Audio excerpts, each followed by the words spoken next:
Hello and welcome to another episode of the AutoTrader Podcast. My name is Wandile Sishi and I'm joined, like always, by George. Hi, George. Hey, Wendy, how are you? Not too bad. A little bit hurt, I won't lie to you, because of the results of the Monaco Grand Prix. But I am okay with the fact that George did decently. Okay. So you're becoming more of a Mercedes fan than a Hamilton fan. That's not true. I'm always going to be a Hamilton fan. He's always going to be the love of my life. So, yeah. But I support the team greatly as well. And I think George's doing a great job, so I can't complain. Yeah, no, I don't think I'll ever be a Hamilton fan. That's your loss, really, at this point. I can only, my condolences. It's the best I can do for you. Well, I mean, geez, how's that crash? Yeah. With Schumacher. Yeah. Wow. Yeah. I mean, car splits in half. In half. Yeah. But apparently it's designed to do that, eh? They're supposed to split in half. You want that to happen. Yeah. Yeah. So I think a lot of people don't realize that it's a safety feature. Yeah. Pity it wasn't a Mercedes. Mercedes don't crash. That's the big difference. Oh, Mercedes don't crash. Yeah, no, they don't. They stay on the road and they finish. You're gonna eat those words. Let's see the rest of the season. But it was an okay race. I personally don't like Monaco at all. Why? I think it's because Mercedes always loses. Well, I mean, Hamilton has a few wins there, so okay. Well, that was when the car was working. Well, it's not his there. driving skill. We're trying our best, George. But no, I feel for Leclerc. The team. We need to stop giving him some slack. Honestly, at this point, I feel like Ferrari is just they're throwing away the entire. No, I think the team let him down. The team absolutely let him down in that tire change. But it's every week. It's the same story. He should be winning a lot more. No, I agree. I think he should be winning a lot more. But look at what he does when he's out front. He literally just runs away. Yeah, for sure. But when he's in the pack, it's a different story. No, agreed. But I guess that's for everybody as well. Except Hamilton. I mean, seven titles would say differently. Would you not say so? Well, I mean, he's equaled the world's best, Schumacher. He's beaten the world's best. He hasn't in my opinion. I mean, every single other record. No ways. He hasn't beaten Schumacher. Not at every record. Pretty much every single record. Except pretty much. Except the one record. Anyways, in a world of infinite choices, I think today's episode is going to be tackling one of the biggest issues with that. There's so many choices means there's... to sell an F1 car. Because Mercedes is on the market. Look at AutoTrader. Hamilton's selling his car. In a world where you have so many choices, it's kind of hard to know what's the best thing to do. And I think with the market that we're in, I think today's episode is kind of interesting. And we'll be answering one of the big questions that people, I think, have today. What are we talking about? What is the best way to sell your car? You're asking the wrong person, because I'm going to say AutoTrader.co Of course. Every single time. Of course. But I think we serve not just, one kind of buyer or seller. I think it's important that we also give context to the options that people have. AutoTrader.co. Of course. So have you had an experience of selling a car? How have you in history, how have you kind of gone about selling your car? It's difficult for me because of my 18 years at AutoTrader. Yeah. I've obviously always been biased to AutoTrader. I've always in changing cars in the last kind of 2 decades of being here, I've only once sold to another consumer. Privately, I had a Toyota Fortuner. Yeah, and I sold it privately on AutoTrader platform. Okay. So I've never actually sold a car before. But I know that right now, if I had to do it, specific to my sort of situation, there's probably one way I would do it. But before I even reveal that, I think it's important that I give full scope of what happens. So there's 3 different ways that most people can kind of sell their car. Privately, through a dealership, and then there's other online platforms that you can use to kind of go about doing that. Let's talk about the principles, I think, that in selling a car. First of all, you can sell your car to another consumer. Yeah. Right? Yeah. And that's privately that you're talking about. Yeah. Right? So you can sell your car to another consumer. And then you can sell your car to a business, Yeah. okay, that buys cars, right? So a dealership or a what? car buying service, Okay. etc. Right? So there's only two places to get rid of your car, offload your car, or sell your car. There's only two places. So that's the underlying principle, I think, Of selling a car. Of selling a car. Yeah. And this person doesn't know I'm in the podcast. Let me get rid of it. Call later. Tell me you're busy. I just said, can I call you later? I mean, nothing rang, but like... I mean, you can pick it up. You can pick it up and make a phone call. That's also an option. I don't mind. Well, Put it on my loudspeaker. You're on the AutoTrader Podcast. Welcome. Thank you for calling in. Thank you for calling in. Exactly. So it's fundamentally two ways that you can sell your car. The one way is to a business, and the other way is to another consumer. Right. So let's use that as the fundamental base. Okay. Then people have created channels on top of those two principles to sell your car. Right. So let's rewind 10 or 15, 20 years. The predominant way that people used to sell their car is by trading it in. By trading it in. Well, to a business when they're selling to another business. Let's leave the private sale to another consumer out for a second. The primary way in which people used to many years ago sell their car to another business was the trade-in to the dealership. So you go, you find a car that you like. You have a car that you want to sell, and you do a deal. There's three components that happen there. We spoke last week. It's almost like bartering. So it's specifically when you're like buying a car, you're also doing the sell at the same time. At the same time. So they were very coupled. Yeah. In the transaction. So the deal had three components. A fourth one as well, but maybe we can call that 3A. Okay. The deal had three components. The first one was the car you're buying. Okay? Yeah. The second component was the car you're selling. Yeah. And the third component was how you're going to pay for it, the finance. Okay. And then the insurance was kind of 3A. Yeah. Let's not talk about that for a second. Kind of spoke about that last week. Yes. Yeah. Okay. So those three were very tightly coupled, right? Along comes the internet. Makes everything transparent. Before we get into exactly how the internet changed that process, what were the big things that people were, or what made it change? Like outside of just, kind of the convenience of the internet, what were the pain points that people were like dealing with? Well, there was lack of transparency. Okay. So you took your car into a dealership to trade, and the dealership made you an offer, and you had really very few ways to check if that dealership's offer is in line with market values. You had very little place to go and check before pre the internet and pre the transparency. Okay, so that was the problem, but it was you don't know what you don't know. Of course, So Steve Jobs put it probably best. I think it was Steve Jobs. He said, you need to give people what they don't know that they want. Yeah. Okay. So in that world, people didn't know that they wanted to sell a car outside of the dealership. Now we parked private sales, consumer to consumer. We'll get there in a second. So in essence, that was the only way to sell a car to another business, right? Back then, trade-in. And dealerships thrived because they were able to structure a deal based on the car that they were selling to the consumer, the car that was being traded in, and then the finance itself, all coupled together. Yeah. Internet decoupled those three things. All of a sudden, everyone has all this information, which, back to the point, we're kind of bombarded by all of these options now, but what is the best way? And that's what you kind of leading up to. Well, probably because at the end of the day, AutoTrader has been known to be a platform for buying cars. Yeah. Like the brand is synonymous for buying cars in the mind of the consumer, right? Not for selling cars, except on the private sales side, which is a very small part of the market. And we're going to get there just now. There's a very interesting progression there. So the internet has created transparency around particularly values of cars and live market data. I mean, a lot about live market data, and how it changes demand, supply, price. Yeah.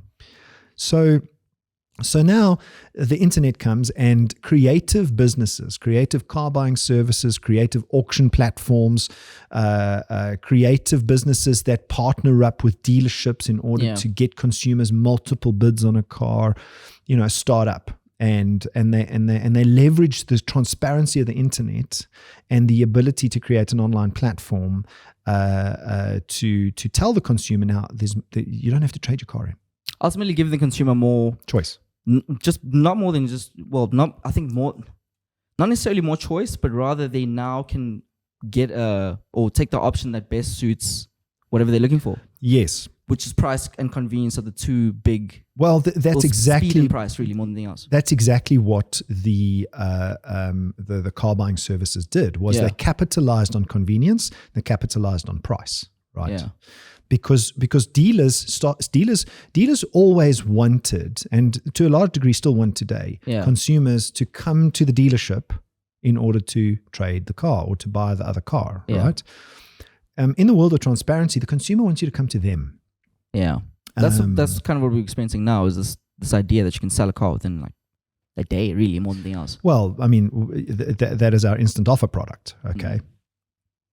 So in saying that, creative companies, but creative car buying service platforms started to capitalize on convenience and price. Right, we'll give you the best price. We'll get hundreds of dealers to bid on your car, or we're a company that actually buys the car and we'll give you the best price. Right now, perceived best price. Okay, and there's a whole other show on auctions and potentially of what to do. This person phoning me again. Look, doesn't he get the text? I'm in a call. Answer the call, George. Like the same person. Anyway, I'll call them back after. So creative car buying platforms came into the market and gave the consumer this perceived range of choices based on convenience. We come to you, and then perceived best price. Okay. Why do you emphasize this perceived aspects? Because you're only getting it from this one person. You're not. Because of price haggling. Okay. Price haggling. Okay. So that's been a challenge, I think, that has plagued a lot of the trade side of the industry for a long time. Okay. Transparency gets rid of price haggling. Yeah. So what is you get an offer either via an email or on a phone call. Yeah. But when the person gets to your premises, they try to push you down for the wrong reasons. Basically trying to get the price down for as low as possible. Yeah. And now you've got this instant cash payment that is at the premises. Looks nice. The cash is right there. Because right there, chances are you're going to actually take it because, I just don't feel like the flipping hassle. Yeah. Right. Yeah. Okay. And then, so we saw this problem. Yeah. In kind of price haggling. So that's how we've built Instant Offer to try and get rid of the price haggling. You're going to be made an offer more than likely, and if you're as a consumer selling a car and you haven't been transparent about the tires being too worn, right? Of course, the Instant Offer agent and the buying partner are going to arrive there and tell you your tires are worn. We need to take $5,000 off this value. So these services have essentially stick to the convenience side of things, but in terms of the consumer getting a best price, or a fair price, that's not necessarily solved yet because the price haggling still carries on, right? Yeah. So the consumer is winning over time. You can see that all of these businesses are relevant, and the consumer is winning. Ultimately, if you provide a service that's gonna make the consumer win, that's the one that wins. That's the one that wins, exactly. Yeah. So we also run what's called a blind offer model. Within Instant Offer, so people that make an offer on the consumer's vehicle don't see each other's offers, which means you can't game the platform. Okay. So trading a car in has effectively moved and been decoupled from buying a car, from the buying process. Yeah. And a lot of car dealers haven't seen this. Many car dealers have and capitalized on that decoupling. The car that the consumer is selling versus the car that the consumer is buying has been separated. that transactions have been separated. Let's not talk about finance because that's a whole new thing. So that's one way. And then you spoke about privates. So let's talk about pros and cons then of so this. Wait, do you want to go into privates first before we talk about the pros and cons? Wherever you want to go. Let's do pros and cons. I think it's important to understand what the differences are. So privately, one of the big things that people always talk about is this idea that you may just get a weird, shady deal. You're talking about privates. Privates, yeah. It just may be a shady experience altogether. So how does this take away from that experience? Is it just because it's an individual, or do you think it's because of anything else? So, I mean, let's again rewind from a private sale point of view, right? Yeah. 10, 20 years ago, most private deals were conducted through classified ads. I've seen some shady ones as print well. Yeah. Classified ads. Yeah. It was you were. I was yay big. You might have been in nappies. I was yay big. 20 years ago. How old were you? 6. I was 6 years old. Well, not everybody knows. Oh, sorry. Yeah, I know. Edit that out. So 10, 20 years ago, right? You would, as a consumer that wants to sell a car, and you don't want to now trade it in. You want to sell it privately because convenience and speed gives you a trade price. It doesn't give you a retail price as a consumer. You've got to understand that. Okay, it's businesses make a profit in selling the car, and you've got to, as a consumer, be okay with that. Yeah. If you want retail price for your car, right, you're gonna have to wait a bit longer. You have to wait. The convenience factor is not there, and the speed factor is not there. Yeah. So you're going to have to wait. But you might get a better price. Might. Yeah. Okay. So rewinding 10 or 20 years, print classifieds, right, started out in the newspapers. Yeah. Okay, so you would place an ad, print classified. Remember the classified inside pages, of a newspaper, inside of a newspaper, right? Along came businesses like AutoTrader, launched a very niche print classified in a book type magazine form. Yeah. And now you have scale as well in terms of options as a buyer and a seller, right? Exactly. Yeah. Okay. And the thing that made that not scale beyond dealerships buying cars, right? Because in those days, it was print classifieds, either newspaper, which then became magazines, and then on the selling your car to a business point of view, it was only the dealership, by and large, that bought cars, right? So you had those two options. But private sales never scaled in the print world to dominate and be more than dealer sales. Okay. And the reason for that is trust. I was about to say, it's because you're still dealing with another human. It could be, once again, another shady option. It could be a guy who's just, kind of lying about what's happening here. Whereas, or wanting to steal your car. Wanting to steal your car, yeah. And we do live in South Africa. So, stealing cars is a hobby of some people. We're really good at doing that. Yeah, creative stuff. So those things existed in the print days, right? Yeah. Along comes the internet, makes everything transparent, as we spoke about earlier on, right? And private sales now transition. Digital transformation, private sales move onto the internet, okay, and become the de facto place to sell your car privately. Yeah, and again, creative companies start to leverage this, trying to enable consumer to consumer buying and selling. Right, again, it never scaled. Why is that? Because it seems like a kind of an obvious kind of way to go. Trust.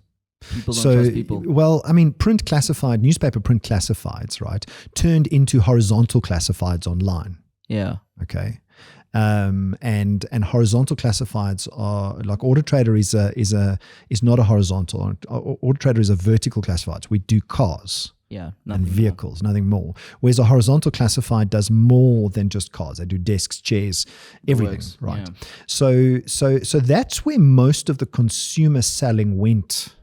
But then as AutoTrader refined our consumer product, we were able to gain more momentum in private buying and selling. So now we've got the traditional sell it yourself. You do all the viewings, you do everything, which is the trust risky part. And then we've got a product called assisted sale, where we do the paperwork for you. We help, we vet the buyers, all that stuff. But again, it didn't scale.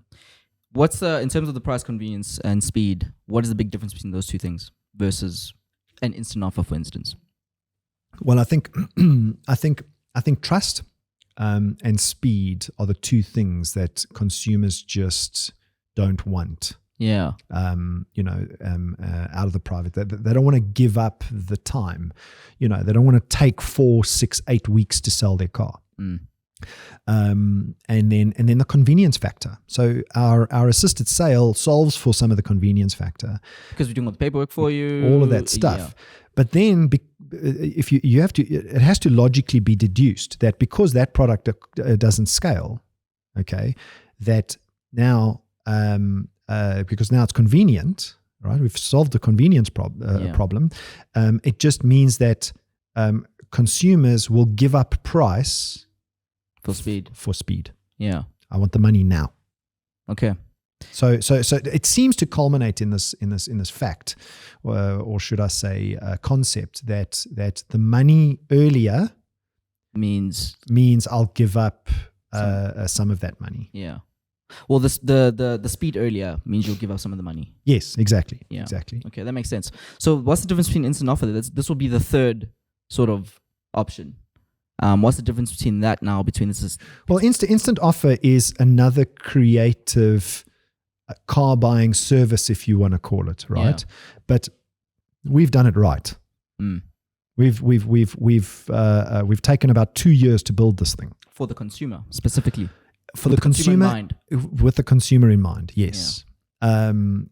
But still, the consumer's not going to get retail values out of instant offer because the speed is there. You can literally sell your car in the same day. Yeah, I mean, I've seen a few people who have actually used instant offer. Good friends. I actually went to school with, and he used instant offer, and he was kind of shocked at how quick it is. And I think a lot of people don't blown away. Not blown away. It was just, I mean, I was, it's kind of weird concept to understand that you can sell a car within 24 hours. Such a big purchase. But that's what it is. Because we've done it right. That's the world that we live in now. We've done it right. There's companies that can do that.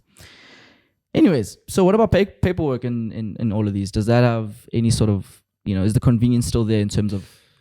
Well, I mean, I think the paperwork factor has been solved by a lot of the companies that have come into the market. So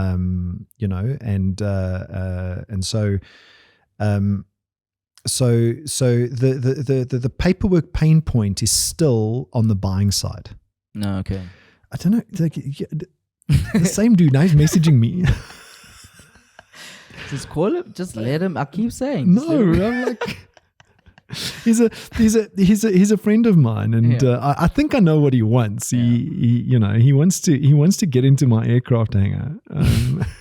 So I think this go back to the topic of what's the best way to sell your car. It still kind of depends on if you toggling these different levels of convenience, price, and speed. That's kind of what you got to look out for before you make that decision. As a selling consumer, you have to decide what is it that you want. Do you want a marginal increase on the price of your car? So let's say the difference between selling your car today and selling your car over an 8-week period is 10%.